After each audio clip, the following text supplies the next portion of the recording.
Greetings, shock monkeys. So I'm going to give you a little walkthrough of the con here. Hopefully everything comes out right with this video, since the streaming didn't work the way I wanted it to. So why don't you join me on a little tour of the Star Trek convention for 2019.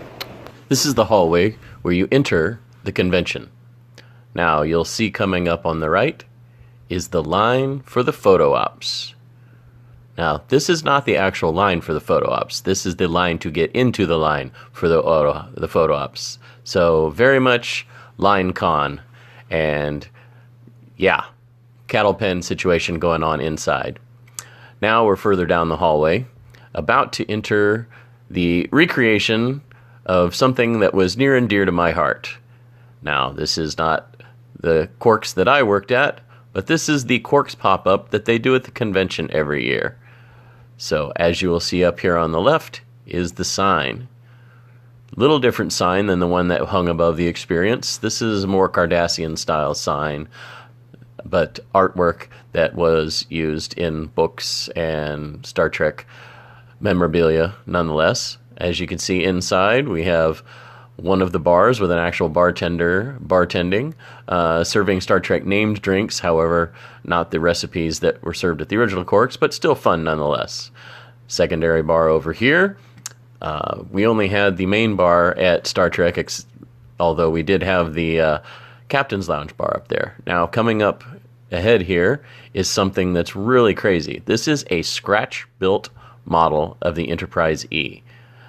This thing is amazing. The detail is incredible. This was built over 2,100 hours by hand using the parts that you can see on the list there. But they did an amazing job. It's quite spectacular in person. The video doesn't do it justice. I'm trying to get in a little closer here so that you can see some of the Aztecing, the hand work that they did. The Bassard collector, which is an effect that's really difficult to get. Again, the video is not doing this justice. This looks incredible, very screen-like, and even more Aztecing on the hull there. Pretty crazy. So, something like this that you only see at these conventions. Now, in the hallway outside of Quarks is some Borg alcoves that are a photo op area. Now, little piece of trivia on this. These are Borg alcoves that were rescued from the destruction of Star Trek The Experience. These were repainted, refurbished, and brought every year to the Star Trek convention to be used as photo ops. There are pictures floating around here with many of the stars from the series actually in these alcoves. I believe I've seen pictures of Jerry Ryan in there. I just saw one today of Kate Mulgrew in there, so pretty cool, and a small piece of the experience that lives on. Now, a little further down the hallway, you have the crossroads. There's the Terran Empire symbol there from Star Trek Discovery. Down there is the entrance to the dealer's room. But before we go into the dealer's room, we're going to go check out some pretty incredible photo op pieces here, starting with the Roddenberry room, where the Roddenberry VR experience was going on. As you can see, they've cleared out, even though there's still 2 hours left of the convention. But they have a recreation of 10 Forward in here that was done with photo ops. I saw one where somebody got their picture taken with Jonathan Frakes. So you get your picture taken at 10 Forward with Commander Riker. Pretty cool. Now, you'll notice coming up here on the walls that they have little pieces of pre-visualization artwork for the Star Trek The Motion Picture from the Roddenberry archives. This year is the 40th anniversary of the premiere of Star Trek The Motion Picture. You can see the pre-visualization artwork all along the hall there. The wall rather. And then over here, even more artwork. Pretty crazy. Kind of amazing the way that this got actually translated to screen, because the artwork is very similar to the visuals that we actually got to see on screen. Now we're going to go back out into the hallway here, turn the corner so that we can go into the Picard Museum. Now, this was originally a pop-up in San Diego. All the pieces are here from that San Diego Jean-Luc Picard Museum, the First Duty, which apparently also features in the pilot of the new Star Trek Picard series coming up early next year. So you have models, you have pictures, you have the first and second season uniform that Patrick Stewart wore there on the right. Now we're getting into the sign that leads in that this is the museum piece. You have artwork from the show. I believe that was a painting that was given to him by Commander Data in the TV series. You have his tea set, Generations uniform. Pretty neat.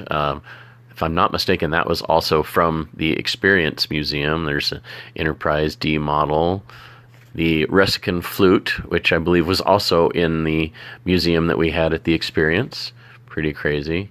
Little playbill featuring Jean-Luc Picard on the Resican flute. Tea service. These are ones you typically would see him drinking in his ready room. I believe you can get those online too if you ever want to get your own.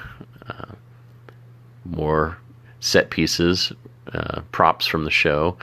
These were made just for the museum. These are Dixon Hill novels. As you may or may not know, Captain Picard was a huge Dixon Hill mystery novel fan. And this is the uniform that Patrick Stewart would have worn from seasons 3 on to 7. The Horgon, if you're seeking Jamaharom, you can pick one of those up.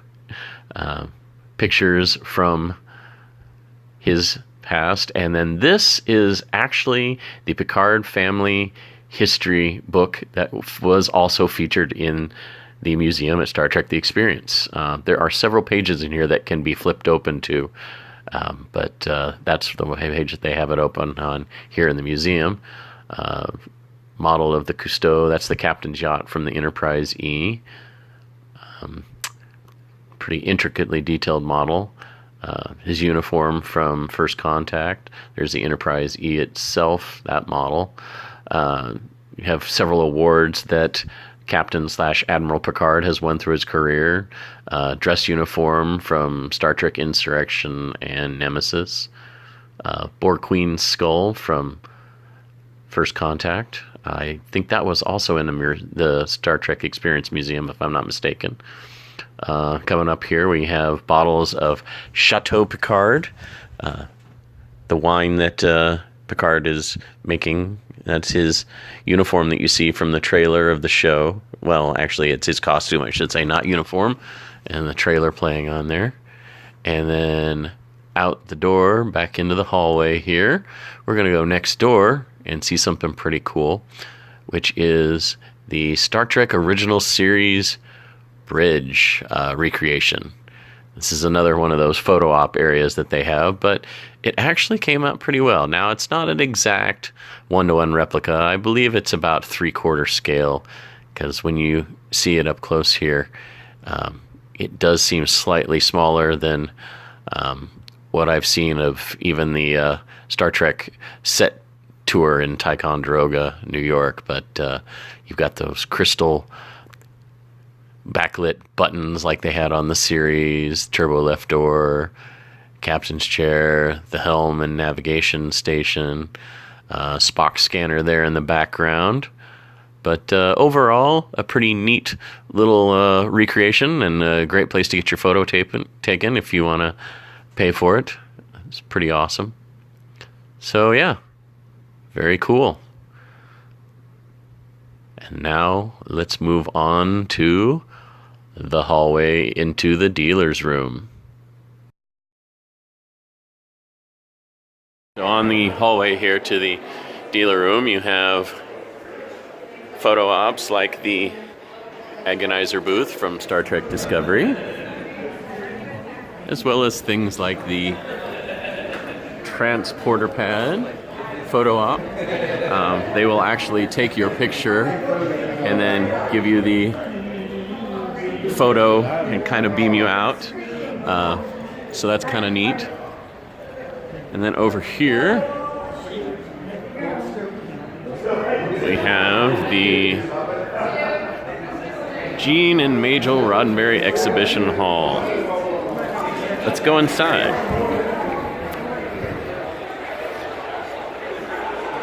So in the dealer's hall, this is just one small part. It stretches from that wall over there all the way to that wall over there. I'm gonna walk down the center, kind of give you a idea of how big this room is. So moving right down the middle, you can see we have crazy long areas, lots of merchandise. And then you get to the next row over here, where you have where a lot of the actors were signing. A lot of them are starting to wrap up because they have shows and stuff they're doing tonight.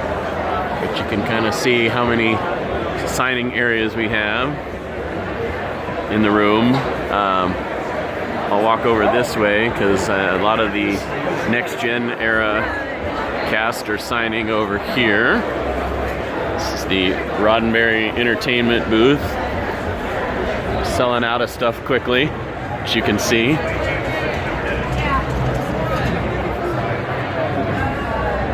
Getting over here, you'll see you have, well, it looks like actually most of them have wrapped up for the night.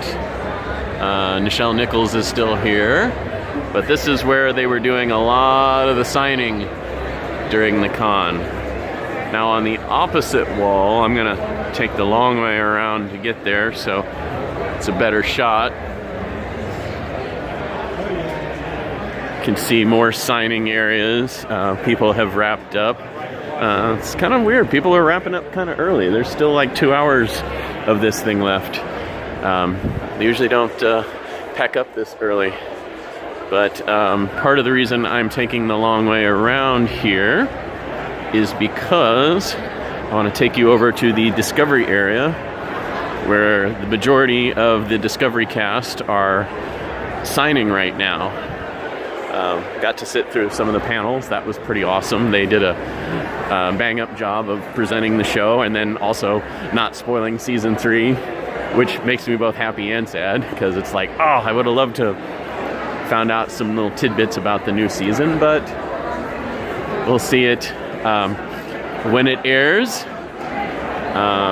So you get over here, Doug Jones that plays Saru. Let's see what else you got here. Well, you can see the cast is all represented along the wall here, all the way through. Sinequa Martin Green, star of the show. You see even more, for some reason right here, the scratch audio cuts out. But as you can see, there's more of the cast here, signing autographs, taking selfies with the patrons. So that's going to about wrap it up for this video. Thank you for joining me on this little tour of the convention, Star Trek Las Vegas 2019. I really hope you enjoyed this video. I enjoyed making it. It's kind of rough, and I didn't get to do a whole lot of editing on it, but nonetheless, I hope you have fun with it. Take care, Shock Monkeys.